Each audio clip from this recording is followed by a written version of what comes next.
Primeiro livro de Samuel, capítulo 24. Se puder, versão NAA, melhor. Eu quero que põe na tela, primeiro, o versículo 9. Depois do versículo 9, nós vamos pular para o 13 e 14. E aí, vamos ler versículos 13 e 14. Versículo 9, depois 13 e 14. Põe na tela para a gente ler junto. 9, 13 e 14. Versículo 9 já está na tela. Vamos ler junto. 1, 2, 3, vai.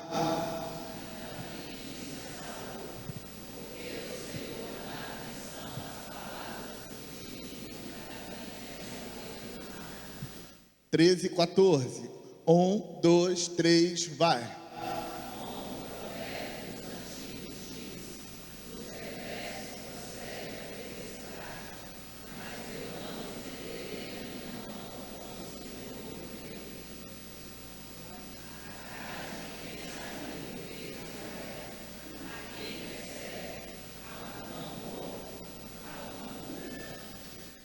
'Eu trouxe esse texto para você porque eu queria falar com você sobre as perguntas de Davi. No versículo 9, Davi pergunta: por que o Senhor dá atenção às palavras dos que dizem que Davi quer fazer-lhe mal? No versículo 14, ele diz: atrás de quem saiu o rei de Israel? A quem ele persegue? A um cão? A uma pulga? As perguntas de Davi estão aqui esta noite como uma palavra de Deus para nós. As perguntas de Davi estão aqui para fazer a gente pensar nas nossas perguntas. Davi está fazendo perguntas retóricas, mas as perguntas retóricas que Davi está fazendo, ela está carregada de emoção, de peso, de dor, e tantas vezes as nossas perguntas também estão. Inclusive, uma dica: quando alguém está com o coração apertado e fazendo perguntas, uma dica para você que estiver escutando a pergunta é: não tenta responder a pergunta. Uma pessoa que está botando sua raiva, sua ira para fora e fazendo pergunta, ela não quer resposta. E quando você tenta responder, você irrita ela mais ainda. E quando você tenta responder, a sensação dela é sempre de: ninguém me entende, porque as respostas que você der para ela não vai responder a pergunta dela. Não importa que resposta você dê, qualquer resposta que você der vai estar errada, porque a pessoa está só botando para fora a dor que está sentindo. Davi está fazendo perguntas para o rei Saul, e as perguntas dele aparecem no texto como se fossem perguntas que podiam ser respondidas.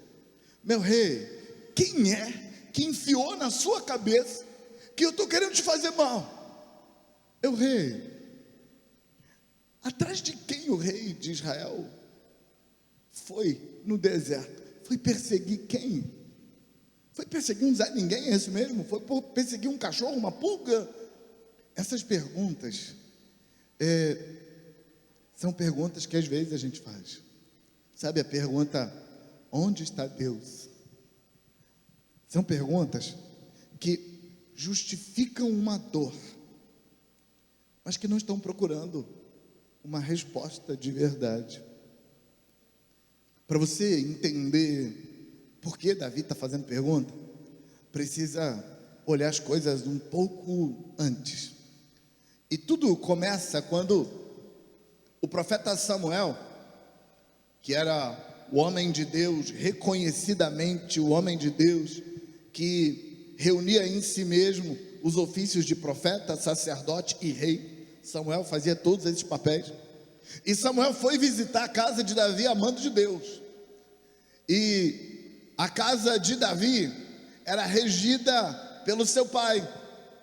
E quando Samuel chega à casa de Jessé, ele diz: reúne teus filhos, porque Deus me falou que um dos seus filhos vão ser ungidos hoje para ser o novo rei de Israel, porque Deus rejeitou Saul.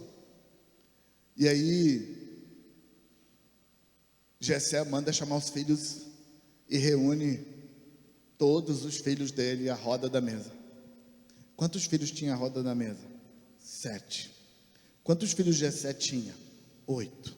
E Davi era o caçula, o 8º filho.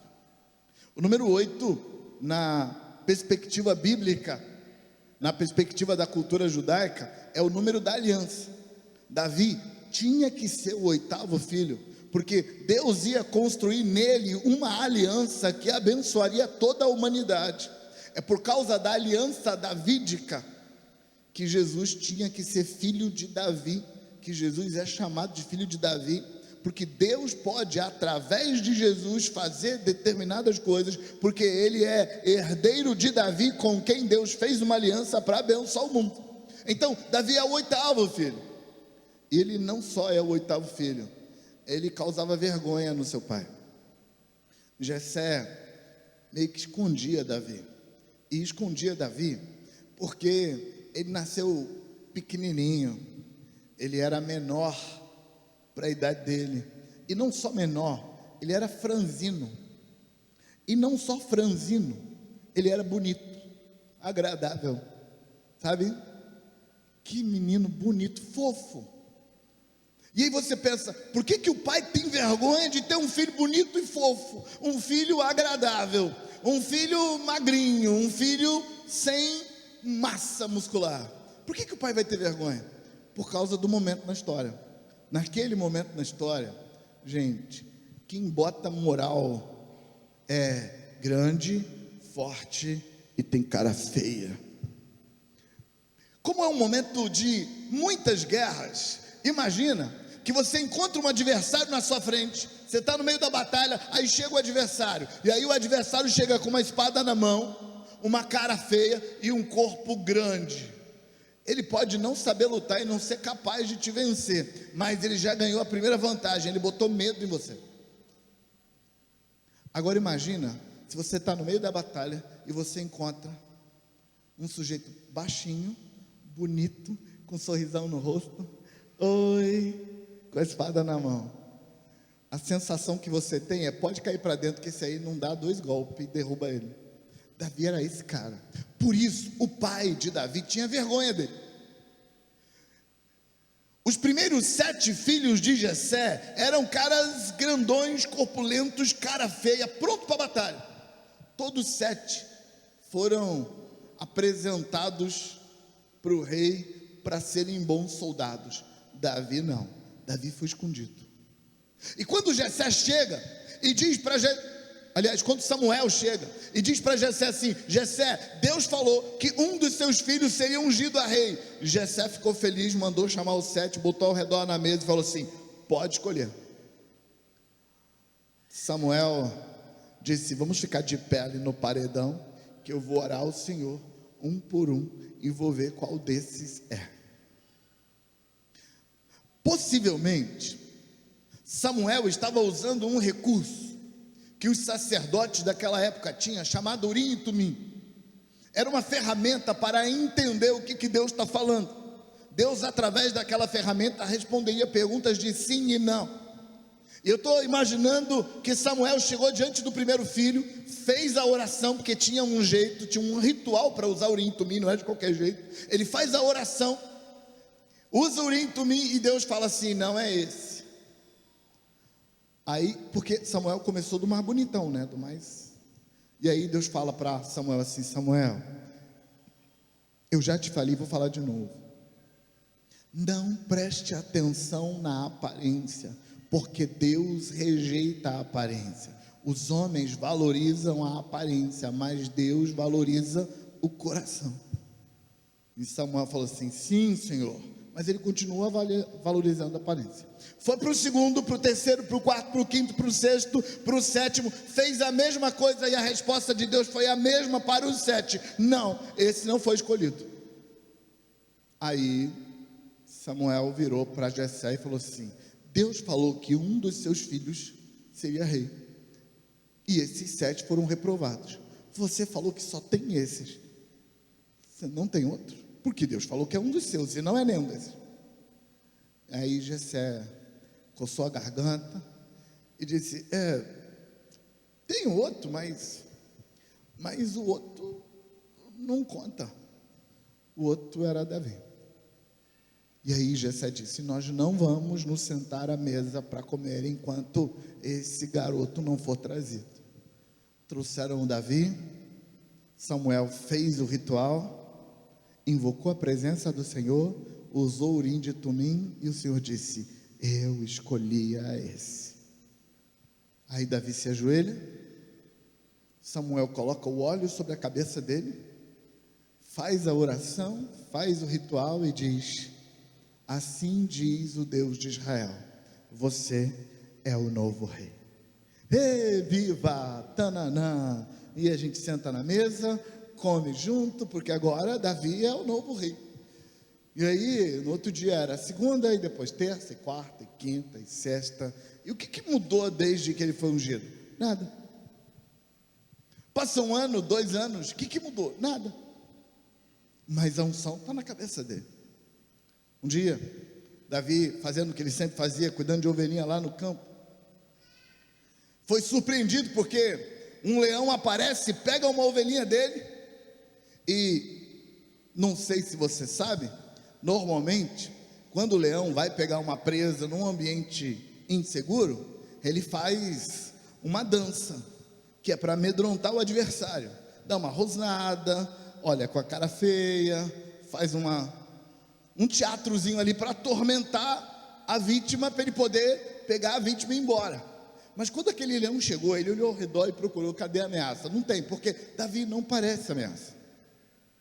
E o leão não fez dança, não rosnou, não fez nada, só foi lá, pegou a ovelhinha e foi embora. Tipo assim, quem vai me peitar? Só que quando o leão está indo embora com a ovelhinha para comer lá na frente, num lugar mais tranquilo, acontece alguma coisa com Davi. E o que acontece com Davi é parecido com o que acontecia com Sansão. Sansão, quando a gente ouve falar daquele homem que botava as 2 portas da cidade nas costas, levava e botava em cima do monte, a gente pensa que era assim, um massa bruta. Mas Sansão era um homem normal, estatura média. Toda vez que Sansão rasgava um leão no meio, toda vez que Sansão derrotava 1000 soldados sozinho numa batalha, toda vez que Sansão fazia algo do tipo pegar uma porta, botar nas costas e colocar no cume do monte em frente à cidade, toda vez que ele fazia algo assim, o texto começa dizendo assim: então o Espírito de Deus veio sobre Sansão e o tomou. E depois conta o que ele fez.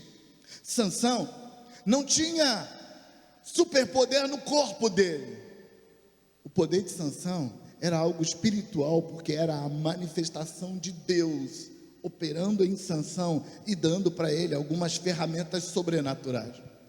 Nesse dia que o leão veio e catou a ovelhinha de Davi, acontece a mesma coisa. O Espírito do Senhor veio sobre Sansão, sobre Davi, porque Davi tinha sido ungido por Samuel. A unção estava sobre ele, e nessa hora a unção se manifestou. Davi parte para cima do leão, dá umas pancadas nele. Gente, eu não sei como é que isso acontece. Eu imagino que alguma coisa do tipo correr, segurar ele pelo pescoço e quebrar o pescoço. Eu penso que é alguma coisa assim. Mas sinceramente, considerando o tamanho de Davi, o tamanho do leão e a força que um leão tem, eu não consigo imaginar como é que foi essa batalha. Eu só sei que Davi foi lá, matou o leão e tomou a ovelhinha dele e botou a ovelhinha dele no lugar. Aí Davi começou a experimentar a unção. A unção está em quê? Tem alguma coisa aqui. Mas a vida segue, segunda, terça, quarta, quinta, sexta, está tudo normal na vida. Então aparece um urso, e o urso um pouco maior, o urso consegue ficar em pé, o urso consegue rosnar com mais força, consegue demonstrar que vai fazer um estrago maior. Acontece a mesma coisa, Davi mata o urso e toma a ovelha que o urso estava querendo levar. E aí Davi percebe: tem alguma coisa de Deus em mim. Mas ele ainda era Davi, ele ainda era franzino, ainda era bonito e agradável de se ver. Lá no palácio, Saul ficou endemoniado e alguém teve uma ideia: chama alguém que toca harpa e que canta agradável para dar uma desestressada no rei. E aí Deus moveu as coisas de forma que Davi é chamado para o templo, palácio, para tocar harpa quando o rei ficava endemoniado. E, gente, literalmente Davi expulsava demônio tocando harpa. Pessoal da música aí, guarda essa que é importante. Literalmente Davi expulsava demônio tocando harpa e cantando ao Senhor. Mas Saul não prestou atenção em Davi. E sabe como a gente sabe que ele não prestou atenção em Davi? No capítulo seguinte, quando Saul está amedrontado no meio de uma batalha, porque o gigante Golias foi chamado para afrontar o exército de Saul. Saul está amedrontado. Davi chega e diz assim: eu vou enfrentar o Golias. Não, você não vai, olha esse meu tamanho. Meu rei, escuta, eu derrubei um leão e um urso outro dia. Eu tenho certeza que se eu entrar lá, Deus vai fazer alguma coisa, e eu vou derrubar esse gigante, vai ser igual o leão e o urso. Saul estava sem escolha e liberou Davi para ir atrás do Golias. Mas quando o Davi sai, Saul vira para os funcionários dele e pergunta: quem é esse menino? De quem ele é filho? Esse menino que ele está perguntando de quem é, no capítulo anterior estava lá no palácio tocando harpa para expulsar o demônio dele, mas ele não lembrou do menino nem do nome do menino, porque era só um Zé Ninguém que toca harpa no meu palácio. Mas agora Davi começa a ser importante, porque ele está descendo o vale para enfrentar o Golias. E você conhece a história, não preciso te contar que o Davi desceu lá, jogou a pedra na testa, o gigante caiu, ele tirou a espada do gigante, cortou a cabeça e subiu do vale carregando a cabeça do gigante. Normalmente, como o gigante era enorme e Davi era pequeno, eu normalmente não gosto dessa cena de Davi subindo com a cabeça assim. Eu gosto da cena de Davi subindo com a cabeça assim. Porque, gente, pensa num cabeção. Era grande a cabeça. E aí, você conhece a história. Davi ficou famoso como o Zé Ninguém que apareceu e derrubou o Golias que ninguém conseguia derrubar. E aí, Davi foi recrutado para ser o escudeiro do rei. E como escudeiro do rei, ele foi treinado pelo filho do rei. Jonatas já era nessa época um guerreiro formidável, nível top. Jonatas era um guerreiro do tipo que enfrenta dezenas de soldados sozinho. E aí, Jonatas conhecia de arte marcial e da arte da guerra o bastante para treinar Davi e tornar Davi um guerreiro formidável, um ninja, que ia aproveitar a pequena estatura dele como vantagem, não como desvantagem. A falta de força como vantagem, não como desvantagem. E depois de algum tempo, Davi está no exército, caminhando lado a lado com Saul e Jonatas, indo para as batalhas, para as campanhas militares, porque ele tinha sobre si duas graças. Ele foi treinado por Jonatas, e quem é treinado por Jonatas fica bom. Número 2, ele é o herói que matou Golias. Então ele está na frente de batalha. E aí aconteceu uma coisa que estragou tudo. Um dia, voltando de uma batalha, junto com Saul e Jonatas, um grupo de mulheres estava esperando os guerreiros fortes chegarem. E quando os guerreiros fortes chegaram, as mulheres começaram a cantar uma canção que Saul não gostou. A canção das mulheres era alguma coisa mais ou menos assim: Saul matou 1000, Davi matou 10.000. Saul matou 1000, Davi matou 10.000. Aí Saul olhou com uma cara feia e perguntou assim: por que deram 10.000 para Davi e só 1.000 para mim? E aí a coisa começou a azedar, porque Saul começou a encher o coração de dor, de peso, de inveja, de comparação. E a essa altura as coisas complicaram muito. Para você entender como que a coisa não precisava complicar, Jonatas, o treinador de Davi, disse para Davi várias vezes a seguinte frase: eu sei que Deus te escolheu para ser o rei de Israel, e Deus Deus vai te colocar no governo e eu vou te ajudar a se estabelecer lá. O problema era Saul. A comparação, a dor, a inveja estava operando na alma de Saul. E então ele começa a perseguir Davi. Ele ofereceu a primeira filha dele para casar com Davi, e só para espizinhar Davi, quando estava perto já do casamento, ele pegou a filha e deu para outra pessoa. E aí, vendo que isso não mexia com Davi, ele prometeu a segunda filha para Davi e disse: eu já sei como é que eu pego Davi. Ele disse: Davi, você sabe que para casar com a minha filha precisa de dote, não é? Pois é, eu não quero um dote de dinheiro, eu quero o dote de 200 prepúcios de filisteus. Você vai lá na batalha, acha um grupo de filisteus, os inimigos da época, vai enfrentar uma batalha com eles e vai me trazer 200 prepúcios, mas você não pode levar o exército, é só você, no máximo, leva as pessoas que estão ao seu redor, não pode levar o exército, sozinho. Por que Saul pediu 200 prepúcios? Porque ele disse que os filisteus matem ele e não eu. E aí Davi vai na batalha, vai na direção de um grupo maior de inimigos e vence uma batalha e traz um presente enorme, embrulhado para presente, e entrega na mão do rei 200 prepúcios de filisteus. E como a palavra do rei tinha sido dada na frente de outras pessoas, ele teve que deixar Davi casar com a sua segunda filha, chamada Mical. Agora Davi é o genro do rei, agora Davi é o herói de guerra, agora Davi está dentro do palácio, e agora Davi conta com o apoio político do segundo homem no governo, que é Jonatas. Está tudo indo muito bem, não é?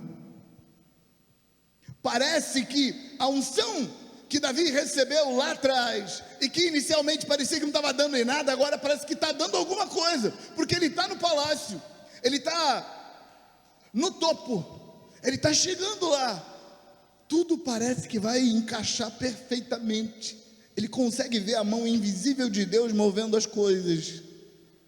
E aí, um dia Saul acorda de mau humor e fala assim: hoje eu vou matar Davi. E aí chamou gente da confiança dele e falou assim: hoje vocês vão vigiar a tenda de Davi e vão ficar olhando até a hora em que ele apagar a luz para dormir. E quando ele apagar a luz para dormir, vocês vão dar um tempinho, esperar ele dormir, e aí vocês invadem a tenda e matem Davi dormindo, porque de hoje Davi não passa. Uma coisa legal é que Davi tinha os apoiadores e os espiões dele.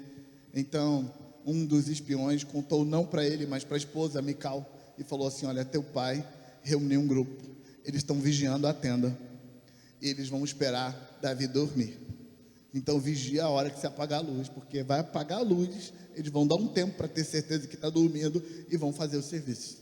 Naquela noite, Mical chama Davi e fala assim: Davi, estão vigiando a gente, vão te matar essa noite. Os dois combinam, Davi e Mical, e eles colocam uma estátua no lugar de Davi na cama, cobrem para parecer que Davi está lá para os vigilantes.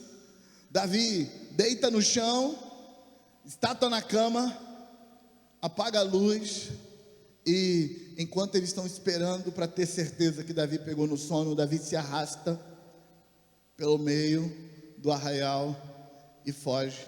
E quando os assassinos entram na cabana para matar Davi, era uma estátua que estava lá, e Davi tinha fugido. Agora Davi conta com o ódio do rei, e o ódio do rei vai ficando cada vez maior para matar Davi.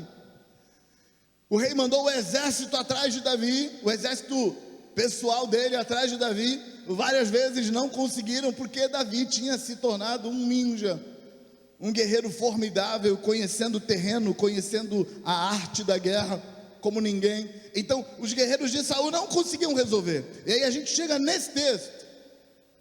Nesse texto, Saul tinha tido uma ideia. A ideia de Saul foi: eu vou reunir um exército de formidáveis, porque Davi é formidável. Eu vou mandar vir de todas as tribos de Israel o que eles têm de melhor. Eram 12 tribos, e cada tribo tinha seu próprio exército. Esse exército cedia soldados para formar o exército da nação quando Saul precisava. E Saul mandou pedir de cada uma das 12 tribos seus melhores. Me manda seus melhores, o melhor arqueiro, melhor em espada, melhor em rastreamento, melhor em leitura dos céus, melhor para a guerra, me manda os melhores. Nós vamos pegar Davi. Os melhores foi um exército de 3.000. A gente podia chamar de os 3.000 formidáveis de Saul, porque ele pegou os melhores, a nata da nata de Israel, das 12 tribos, e ele reúne essa nata, esses 3.000 melhores soldados, esses 3.000 formidáveis, e dá uma missão para eles. Sua missão é encontrar e matar Davi. Nessa época, Davi já tinha treinado os seus 600 formidáveis. Talvez não tivesse 600 ainda, talvez tivesse 400, 500, mas ele estava nessa fase. Ele já tinha um grupo de homens que fugiram da vida, que estavam endividados, adoecidos, mal das pernas, e vão atrás de Davi, e Davi os recebe, os pastoreia e os treina, e faz deles os formidáveis de Davi. No meio desses 600, tinham 30, que eram chamados nas escrituras de os 30 valentes de Davi. Esses 30 eram a nata da nata, eles estavam com Davi nessa época.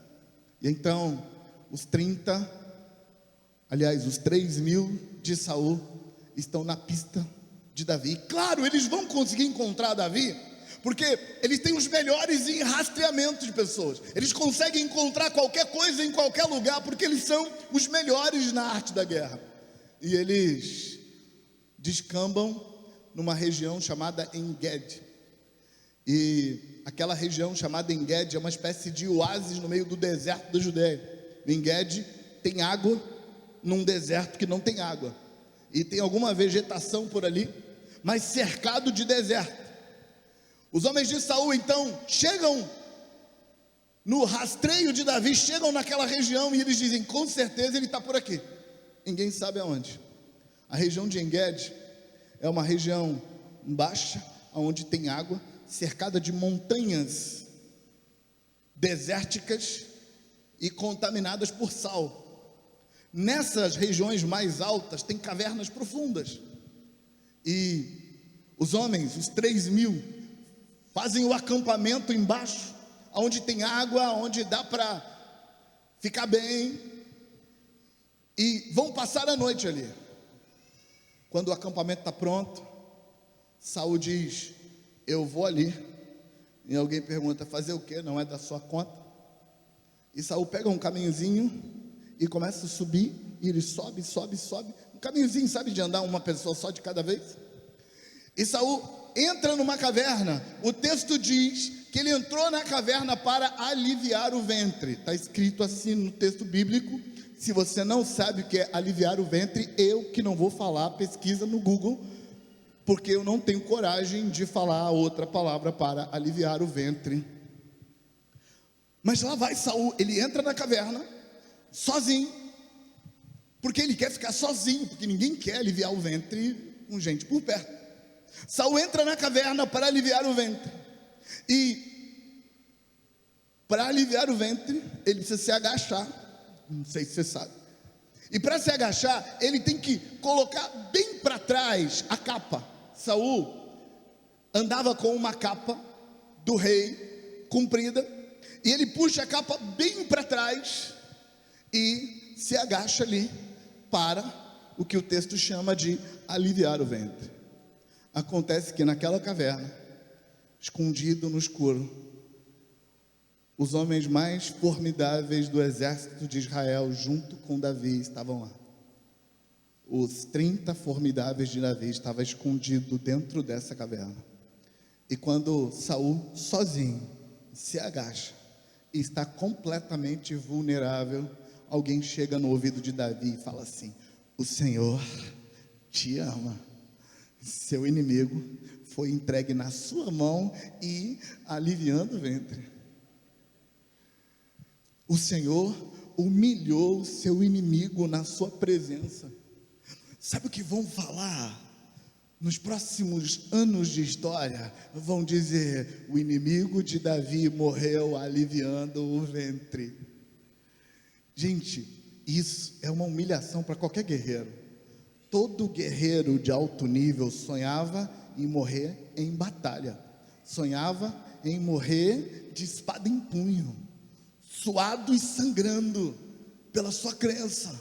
Mas não o inimigo de Davi. O inimigo de Davi vai morrer aliviando o ventre. E Davi pensa naquela ideia. A ideia não é má, é uma boa ideia. Mas então Davi disse: não, eu não vou fazer isso. Eu não vou matar esse homem, porque Deus o ungiu, Deus o escolheu. Foi Deus que escolheu ele, Deus colocou ele lá, Deus que se vira para tirar ele. Eu não vou fazer isso.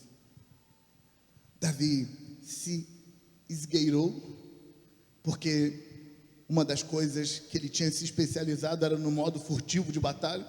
Ele sabia ser furtivo. Furtivamente ele chega perto de Saul, corta um pedaço da capa, guarda o pedaço da capa e fica esperando pacientemente Saul terminar o seu momento de aliviar o ventre. Saul alivia o ventre, desce pelo caminho, bem íngreme, e quando Saul chega lá embaixo, está entre os seus homens, Davi aparece lá em cima no alto e grita: Saul, olha na minha mão. O Senhor entregou você na minha mão hoje, enquanto você aliviava o ventre, ou enquanto você fazia o que não é da conta de ninguém. Deus me entregou você na sua mão, mas eu não fiz nada, porque você está enganado. Eu não estou tramando contra a sua vida, Saul. É aqui que Davi faz as perguntas que não tem resposta. As perguntas de Davi visa tentar entender coisas que não dá para entender. Como é que você entende uma pessoa que te ama, mas está querendo te dar uns esfrega? Por que isso? Sabe, quando Saul escuta Davi gritando do alto, Saul começa a chorar. Eu sei que você está pensando que era choro de crocodilo, mas não era, era sincero. Saul começa a chorar e no meio do choro, Saul grita assim: é você, meu filho Davi? É você? E Davi diz: sou eu, meu senhor. E aí Davi faz mais perguntas. É quem que o rei de Israel está perseguindo mesmo? Está perseguindo qualquer um. Quem sou eu para você perseguir? Essas perguntas que Davi faz, elas estão aqui hoje para ajudar a gente a entender duas coisas. Número 1, é normal fazer perguntas. Número 2, as perguntas não terão respostas. E sabe quando complica? Complica quando a gente não entende que nossas perguntas são só desabafo. Eu só estou revoltado com a vida, eu só estou revoltado com tudo, eu só não estou gostando de como está o negócio, por isso eu faço perguntas. Cadê Deus? Cadê o pai dessa criança? Cadê a mãe daquele menino? Cadê o governo que não vê isso? Cadê o pastor? Cadê a pastora? Cadê o líder? Cadê? Por que disso? Por que daquilo? Por que gente boa sofre? Por quê? As perguntas de Davi eram: o rei, até pouco tempo você me chamava de filho, garoto. Agora você quer me matar? Explica isso. Não tem explicação. Sabe por que não tem explicação? Porque os venenos da alma não tem explicação. Você tem direito de fazer perguntas, mas você não tem direito de esperar respostas. Aliás, deixa eu te falar uma coisa. Deus, o nosso Deus, Ele não gosta de responder perguntas. É sério, eu não estou brincando, estou falando sério. Ele tem o péssimo hábito de não gostar de responder perguntas. Eu vou te contar por quê. É porque na relação com o nosso Deus, a coisa mais importante da nossa relação com Ele é fé. E a fé, ela não faz perguntas. A fé decide confiar. Ela decide confiar porque ela sabe quem Deus é. As perguntas duvidam de quem Deus é. Então Deus não responde às suas perguntas para ver se você vai continuar confiando nele, para te dar a oportunidade de continuar confiando quando suas perguntas não forem respondidas. Mas eu queria chamar a sua atenção para a segunda coisa que eu queria te mostrar nesse texto. Versículo 13, por favor. Põe o versículo 13 na tela. Por favor, versículo 13. Está pronto? 1, 2, 3, vai.